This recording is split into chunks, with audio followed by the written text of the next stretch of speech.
Hello everybody, it's Wyvern here with another bit of Total War Warhammer quick match gameplay. This time around, once again, playing as Norska against Brettonia this time around and trying out a slightly different build.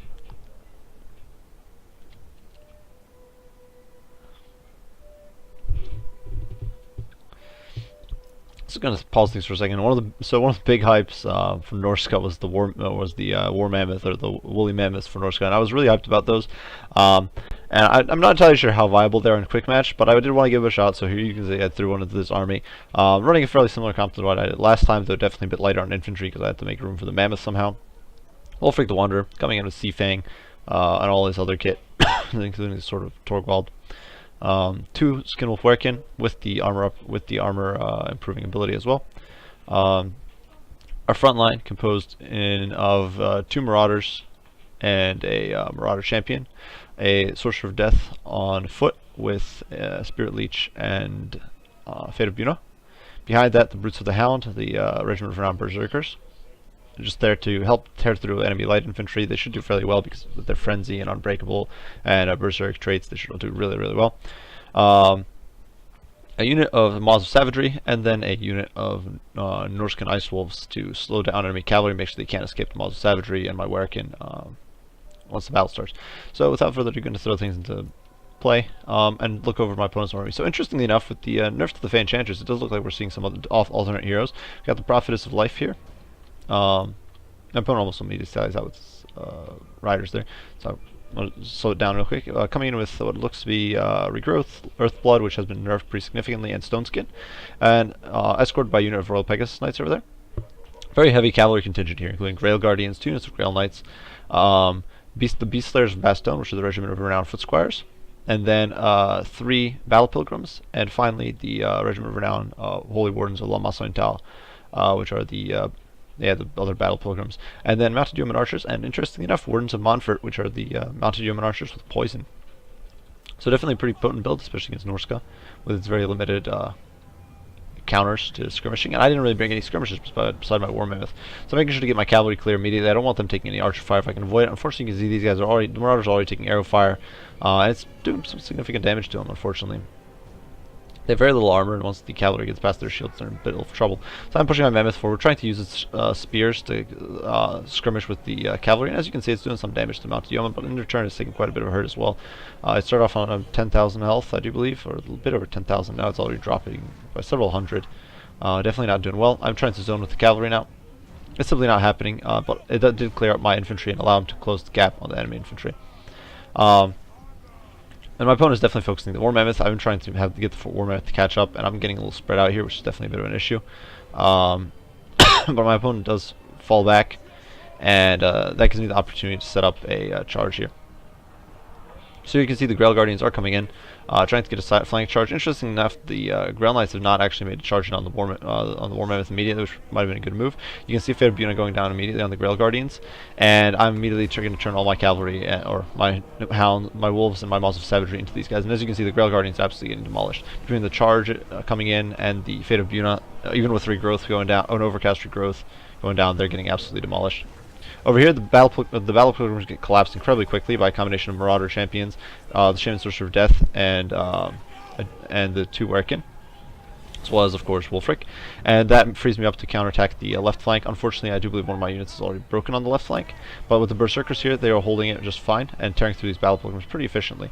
Berserkers have already hit their second level of Berserker Fury. The right flank gets collapsed. The Marauders really don't stand a chance against the battle pilgrims, much less the Beast Slayers of La Massointal. Here you can see the Mammoths getting absolutely shut down. These archers are just raining hell on it and destroying it. The Wolves do flee, which is okay. They're not really dishing out too much hurt. Grail Guardians, though, once the fight degenerates into more of like a brawl, they're definitely holding their own. But they are now breaking because they're surrounded, and the Mammoth is causing terror. The Mammoth is going to get taken down, but it does have a lot of HP, so it's tanking fairly well. And it is definitely doing some splash damage to this cavalry. Unfortunately, the Mammoth just broke, and it is being absolutely destroyed by the archer fire. And the Prophetess is just sitting here, propping Arcane Conduit, ready to heal up her allies when and as needed. Over here, the left flank is being held somewhat effectively by the Holy Wardens of La Massointal, and it's taking me a while to tear through them with the Brutes of the Hound, even, who have, at this point, I think, It looks like their Berserker trait's actually worn off, which is not good. Over here, though, the Beast Slayer's best don't have gone in. Unfortunately for them, I do believe the Maws of Savagery and the Werkin are not large, so they should be resilient against that. Battle Pilgrims don't really stand a chance here, but the Knights are going to do a lot of damage. So I'm trying to shut him down. I got Wolfric, the Shaman Sorcerer of Death, is fighting, and he's not a terrible melee combatant. Nothing amazing, of course, but definitely not terrible. In the meantime, I'm waiting. Standard Die has gone down, trying to keep my troops intact. One of my Werkin has got caught out by the Royal Pegasus Knights, and they're going to do a number on him. The Mammoth has already gone down. Over here, you can see his impressive bulk land there destroyed. Over here, the Brutes of the Hound finally overwhelmed the Wardens, and they're going to be allowed to swing back in and rejoin this main fight here. Fate of Bunai is going down on Grail Knights. Unfortunately, it is counteracted by an Overcast Earthblood, but once again, Earthblood has been nerfed in a recent patch, so they're not going to be able to heal through all of this. Or they might be able to heal some, but not the whole way. And in turn, they're getting absolutely destroyed by Sigvald, or not Sigvald, by Wolfric and his Werkin. Fortunately, one of the Werkin is definitely getting destroyed over here, and it breaks, because he was getting pounded by the Beast Slayer's Bastion Horse, pretty healthy on Royal Pegasus Knights. Fortunately, though, my infantry has returned to the fight. The Marauder Champions are very, very sturdy, so they should do fairly well here. As you can see, they're already up to 102 kills. The Brutes of the Hound are also doing very well for themselves. They're just going to tear through these battle Pokemon very quickly. Fortunately for my opponent, not quite on top of his micro there, and he's letting these guys just kind of sit out, even though they're recovering or recovered at this point. So he's missing out on potential to get us around here. I'm taking advantage of it to the fullest, trying to crush these battle Pokemon as quickly as I can. Unfortunately, the Arrow Fire is coming in hot and heavy and absolutely destroying my line. You can see my Werkin are getting overwhelmed. I'm definitely a little worried at this stage that the Earthblood is simply going to heal through everything. I'm trying to pull this Werkin back into the fray. And you can see the Brutes of the Hound getting torn up by the Arrow Fire. They have no shields, they have no armor. So just because they have Unbreakable, it's not going to keep them alive through everything. My Maws of Savagery over here are engaging on the Battle Pilgrims, just trying to get them off the field. It does look like these guys are healing from the global effect. Actually, I'm not sure who these guys are fighting. It looks like they isolated a lone Battle Pilgrim, or this guy got caught up on a lone Battle Pilgrim. There we go. There they go. Tearing through these guys, gonna break him, make him flee for good. Fate of Buna does go down on the Royal Pegasus Knights, trying to knock him out of the fight for good. Unfortunately, they do surround this Werkin and are quickly whittling him down. That is definitely a bit of a problem with the heroes. They very easily get encircled. So I'm trying to bust him out with Wolfric and the Shaman Sorcerer of Death. Over here, the other Werkins coming back in, tearing through the Pegasus Knights very quickly. The massive bonus against large and the armor piercing is helping a lot. The Prophetess of Life does dive in, but I immediately hit her with Hunter of Champions, which I haven't really had the chance to use until now because Brettonia didn't bring heroes. And now it's Wolfric and the Werkin are hitting the Prophetess for a lot of damage. As you can see, she's absolutely falling apart. Unfortunately, I was trying to cast a Spirit Leech and it just wasn't going off. I don't know why, but it only went off after she'd already broken out of the fight, which is a little too late. Here you can see the Grail Guardians are absolutely holding their own, despite being outnumbered by 27 to 4. And it's taking forever to kill them because they have very high melee defense and very high armor, and neither of these two units have good armor piercing. So they're down to 2 models and they're still holding strong, which is faintly ridiculous and definitely a bit of a problem because I'm not really able to help my troops over here. Fortunately, though, the Maws of Savagery are still around and kicking, racking up a lot of kills, mostly on the enemy heavy cav. Now they're able to swing back in here and help deal with the Wardens of Montfort.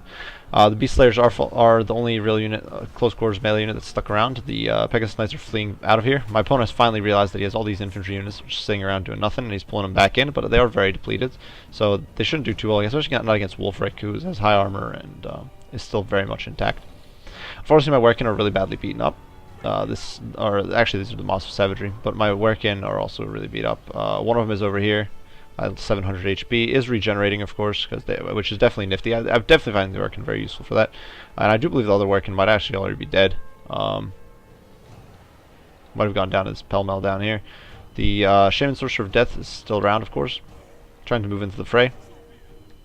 Just going to zoom out real quick so we can see what's going on. The Skinwolf Werkin over here trying to run down these Battle Pilgrims. I'm trying to get everything else off the field if I can, and just keeping the rest of my army very close together, grouped up, so they can resist as best as they can. In the meantime, though, I've finally shattered one of the Battle Pilgrims over there, making them flee from the field. And the enemy skirmish cav at this point is out of ammo, and they're simply pushing in. They're getting Earthblood cast on them to try to heal them up. But I do manage to hit the Prophetess of Life with Spirit Leech, and she's not going to be able to heal through that. She's going to get whittled down very, very quickly. And my opponent's army does shatter, but it was a very close match. So a very good game to Black Phillip here with his Brettonian Cav, or his Brettonian Cav and Infantry Army. It was very close. Definitely a bit of a brutal game. I wanted to give the Mammoth a try, and that was like kind of the centerpiece of the army, and it really didn't perform very well. I think the Mammoth was very hyped up when it was with the Moroshka patch. People really expected a lot of it to be a bit overpowered and all that sort of stuff, because it has a lot of splash, it has a lot of HP, of course, highest HP unit in the game. Not terrible mobility, significant charge bonus, even though its melee stats aren't the greatest, but honestly, it's fairly easy to tear through. And as you saw in that fight, my opponent simply bogged it down with a horde of cavalry that I was not able to tear through, and then shot it down with a bunch of skirmishers. And those aren't even, the skirmishers he was using weren't even particularly good. The War Mammoth has 70 armor, and it wasn't enough to really resist mounted yeomen and mounted yeomen with poison arrows. So it's absolutely getting destroyed. The War Mammoths definitely suffer a lot against anti-large, and especially against ranged fire. Even the armored War Mammoths and the Soul Crusher and those. So obviously Soul Crusher does have damage resistance, but nonetheless they're very vulnerable to ranged fire. Otherwise, I'm liking this build. I definitely like the Werkin a lot. I feel like they're a lot like Gorbals for the Beastmen. I'm sure some of you guys are hoping for Throg. Unfortunately, Throg I feel is a bit lackluster from a quick match standpoint. He's not particularly mobile, and he's a very easy target for enemy ranged fire. Maybe against vampires he's decent because he's okay mass, but I find that Wulfric performs a fair bit like Sigvald, except with the additional of a debuff against enemy heroes. And obviously no regen. So he's really capable of staying alive through thick and thin and on when on foot, and I just find that is a huge advantage to have on your lord. Shaman Sorcerer of Death, really like that. Just for, obviously the Lord of Death is amazing, and he's not a terrible melee combatant either. Nothing stellar, but not terrible either. The Marauders didn't perform well at all, but that could be expected against Battle Pilgrims, who are basically built to counter low-end garbage squishy units like Marauders.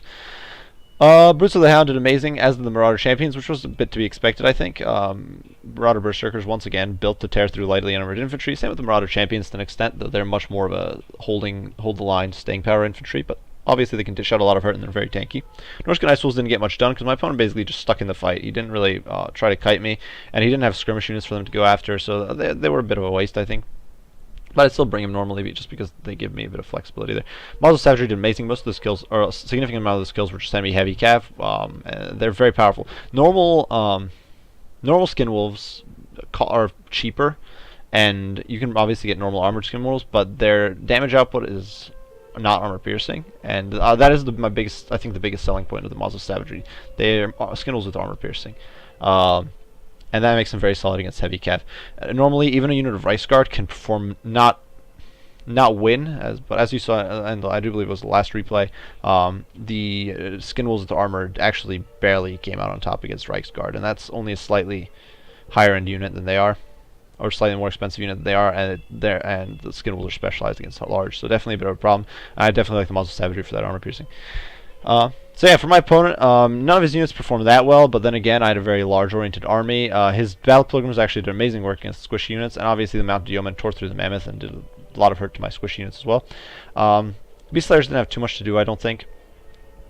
And the Cavalry didn't perform well, but they got bogged down fighting the Skin Wolves and the Skin Wolf Werkin and the Wulfric and that company, so... definitely good game, close game. I had a lot of fun, and I'm definitely enjoying Norska.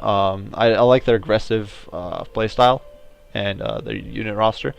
Once again, not really sold on the Mammoths. Obviously, they can be a lot of fun, but I don't think they are the end-all, be-all of units. I think that as far as single model units go, the Mammoth is much less useful than, say, something like a Steam Tank or a... less useful in something like a Steam Tank or a Tree Man for the the way those types of units are usually used. That's not to say it can't be effective, but I do think that for most situations it's simply not. It lacks the utility, or lacks the function it serves is simply too easily shut down. But definitely good game. I do hope you guys enjoyed. If you did, be sure to leave a like or subscribe down below, so that you can get even more content as I do upload daily. If you have any comments, criticism, any ideas for future builds you'd like to see, any units you'd like to see, do make sure to post those down in the comments. I'll be sure to read them as soon as I can and respond in kind. And yeah, I appreciate you all for watching, and Wyvern out.